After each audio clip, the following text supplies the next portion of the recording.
For me, it is. It's about as secure of an investment as you can ever get. It is one of the few things that like technology can't replace, and there's it is a utility. You have to have it. So it really doesn't matter. And for sure, where we're at, we're not in high end rental. So that 1,000 to 1,500 rent, there is always someone going to need that, and whether that person is getting paid to live from the government or they have a job, any job, they can support that rent.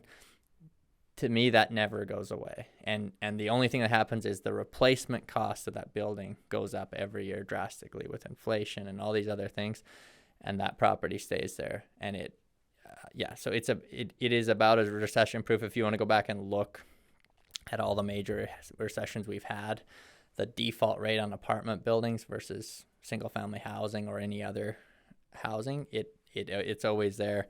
When big recessions happen and people start losing their houses, they're forced to rent, and for me, it's as safe of an investment as you'll ever get.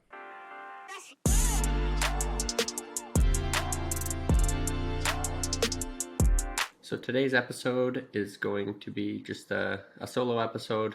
I'm going to talk about kind of my thoughts on what's going on in Canada, specifically the Alberta real estate market. And then going forward, we're going to have a couple different formats. We'll have these solo episodes, which are shorter, talking about specific subjects. And then we'll have the full-length episodes. Usually we'll bring on a guest for those. And then we're going to have question and answer episodes. So if you guys do have any questions, make sure you DM me or send me an email with them. And let's get started. So I think it's pretty easy to see, like, nationally, we're under 2% vacant right now. And now we have record immigration coming into the country. And you can just look at housing starts versus how many people were moving in. And I don't know how we make up that gap. Like CMHC is, I believe they're saying we're 1.2 million houses short in the next 10 years. And there's no clear path to how we can increase building that much. So interest rates being high, it's definitely stifling supply. I read an article just today in Calgary alone, they say there's 450 Ukrainians per week coming into the city, and a lot of them, they don't have work and they don't have they have a little bit of money, but they just can't find places to go. Like there's just absolutely nowhere to go. And I think that's happening in almost every city right now, where we don't have the supply. When people are coming in that way and they don't have jobs and you can't check their credit right away, it makes it a lot more difficult to find housing too. And there's just so little supply available right now.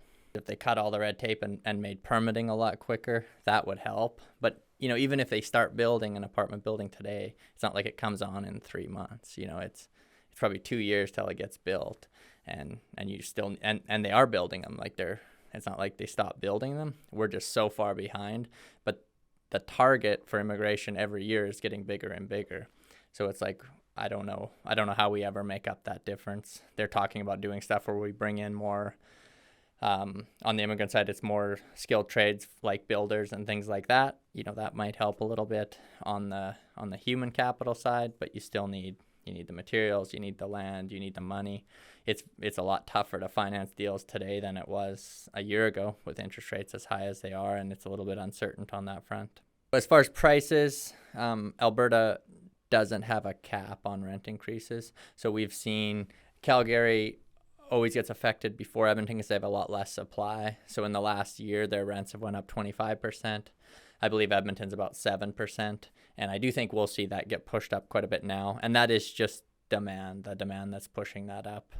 I also think it's affected with higher interest rates for people to buy a house. A lot more people are forced into the rental market than typically would be. I think we're definitely in a supply crisis where I think we're going to continue to see a lot of demand, and I don't see the supply coming online. So I think we're definitely running into an issue there. But it's tough right now. Really nobody knows what's going to happen, but looking at all these companies that are laying off 10 or 20,000 people, that's an indication of something bad's going to happen. You look at our national debt, you look at personal debt, credit card debt, vehicle defaults, all those things are not pointing in a good direction right now.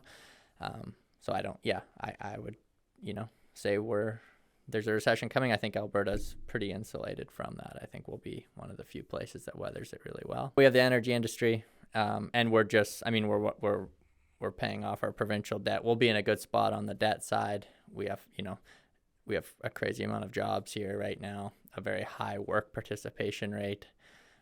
So I think it's kind of, I think everywhere, it's kind of a general consensus that Alberta is going to do pretty well throughout the next recession, but I guess we'll see.